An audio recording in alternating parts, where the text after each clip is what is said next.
Hello everyone, and welcome back to another video.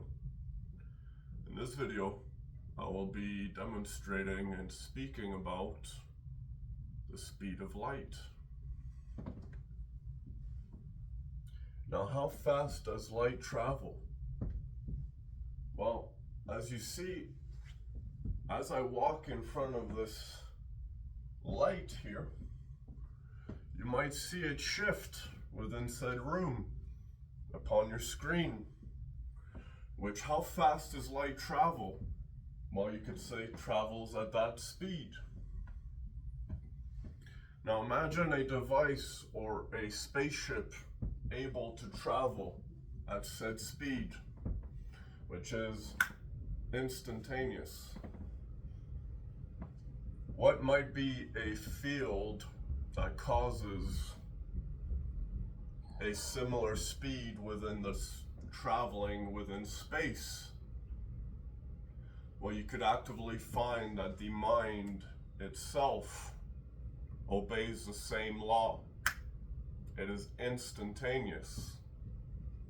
And just as light itself has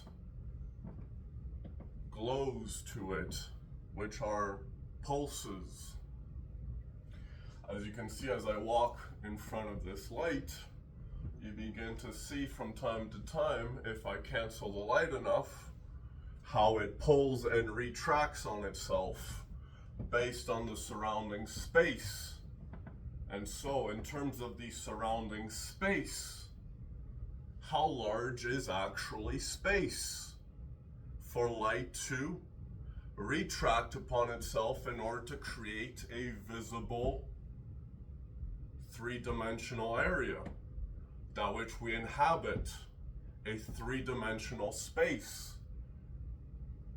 Well, you would have to find the size of the individual's magnetic field at that particular point, which each of us have our own individual electromagnetic field, which is the size of the particular universe. You would find this as known as the Vitruvian Man, which is described by Leonardo da Vinci. This is the size of the perceivable universe you as a human experience. And you might say, well, how come it looks bigger than that? Because as you walk, you are continuously generating said universe. With this electromagnetic field, known as your consciousness, as a conscious being, you are actively creating said space and sharing it with other life forces and other beings.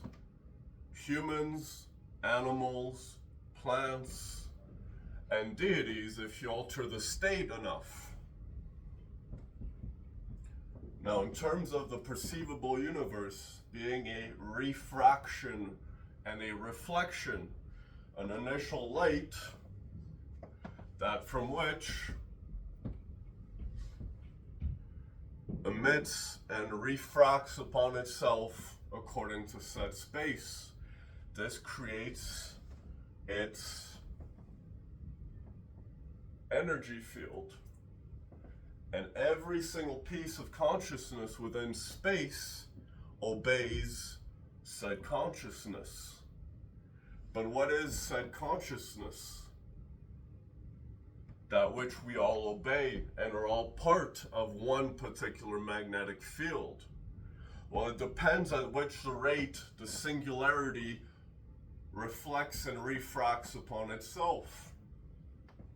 One could actively say each individual could, in their essence, arise to a godhood within themselves simply by observing said space around themselves. This is known as a sphere, an electromagnetic sphere.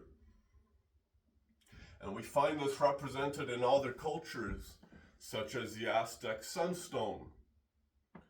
A central portion of consciousness radiating a compass-like mechanism, which as you orient yourself within said mechanism, you essentially walk through and create space. In order to do so, you need to have a gravitational field that can densen according to its atomic mass, taking on a now trampoline-like area, which if a consciousness is heavy enough, such as that of a neutron star, it can give the trampoline of the gravitational field its pull. And from this particular gravitational field, you would essentially find the heaviest object upon said field, one able to shift said trampoline according to who stands upon it, the neutron star.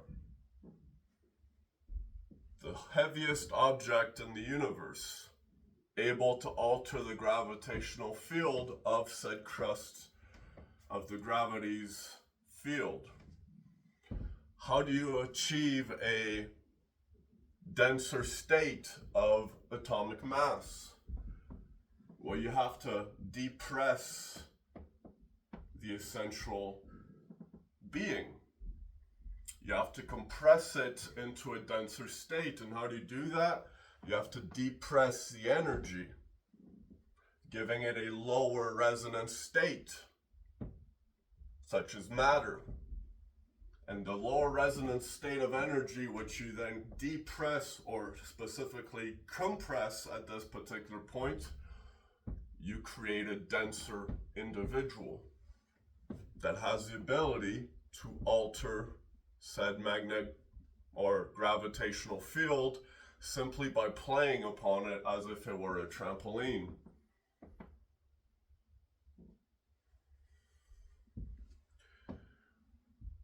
In terms of said consciousness, what is the singularity, that which we are all a fractal of, created in the image of?